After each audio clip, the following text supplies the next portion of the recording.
5.6 to 6.6 crores years ago.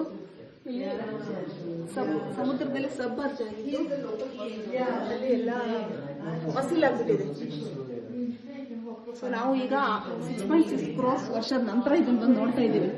ಇನ್ನೇನಾರ ಹೆಚ್ಚು ಕಮ್ಮಿ ಆಯ್ತು ಅಂದ್ರೆ ಏನು 6.6 crores ವರ್ಷದ ನಂತರ ಯಾರಾದ್ರೂ ಬಂದು ನಮ್ಮ ಬೋನ್ಸ್ನ ಹಿಂಗೆ ನೋಡ್ತಾರೋ ಏನು. ಇಲ್ಲಿ ಇಲ್ಲಿ ನೋಡಿ, ಇದು ಮನುಷ್ಯ ಇಲ್ಲೊಂದಿದೆ. ಹಾಗೆ ನಮ್ಮನ್ನ ಯಾರಾದ್ರೂ ನೋಡ್ತಾರೋ ಏನೋ ಗೊತ್ತಿಲ್ಲ. ಆರ್ವಾ ಕೇವ್ಸ್ ಅಂತ ಚಿರಾಪುಂಜಿ ಹತ್ತಿರ ಇದೆ. ಕೇವಲ್ಲಿ ಹೋಗ್ತಾ ಇದೀವಿ. ಎಂಟ್ರೆನ್ಸ್ ಇಂದ ನಮ್ಗೆ ತೋರ್ಸಕ್ಕಿರೋಂಥ ಲಾಸ್ಟ್ ಪಾಯಿಂಟ್ ತನಕ 300 ಮೀಟರ್ ಆಗುತ್ತೆ.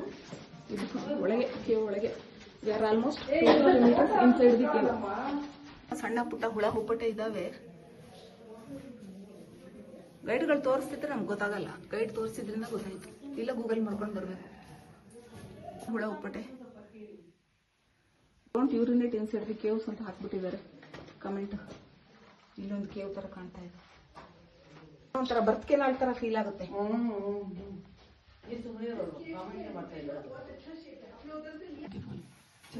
ಸ್ಟೇಷನ್ ಅದು ಕಾಂಚ್ ಶಂಕ, ಅದು ಸುರುಳಿ ಸುರುಳಿ ಗೊತ್ತಾಗುತ್ತೆ ಕ್ಲೀನ್ ಆಗಿ.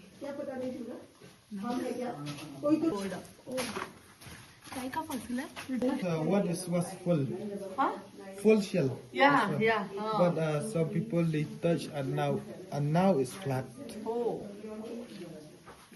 ಮೊದಲು ಫುಲ್ ರೌಂಡ್ ಶೇಪ್ ಅಲ್ಲೇ ಇತ್ತಂತೆ. ಜನಗಳೆಲ್ಲ ಹೋಗೋರು ಬರೋರು ಮುಟ್ಟಿ ಮುಟ್ಟಿ ಫ್ಲಾಟ್ ಆಗಿಬಿಟ್ಟಿದೆ. ಶೆಲ್ ಇದೆ, shell fish, not sell fish.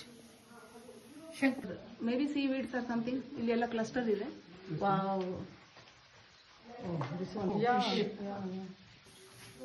And this cave also, it was under the sea. Under the sea. How did it come up from the sea? How did it rise? We have to find out, na? See. ಇಲ್ಲಿ fossil, ಇಲ್ಲಿ fish. ಆ ಕಡೆ ಅಲ್ಲೊಂದೇನು ನೋಡಿ round ಹಿಂಗಿದೆ. ಇಲ್ಲಿ full of fossils. And this small is a cluster.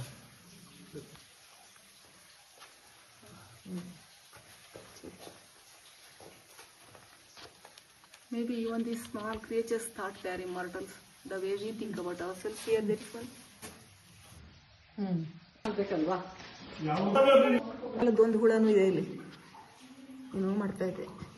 ಕಲ್ಲು ಒಳಗಡೆ, bones ಒಳಗಡೆ ಇರುತ್ತಲ್ಲ ಸ್ಟ್ರಕ್ಚರ್, ಆ ತರ ಕಾಣ್ತಾ ಇದೆ.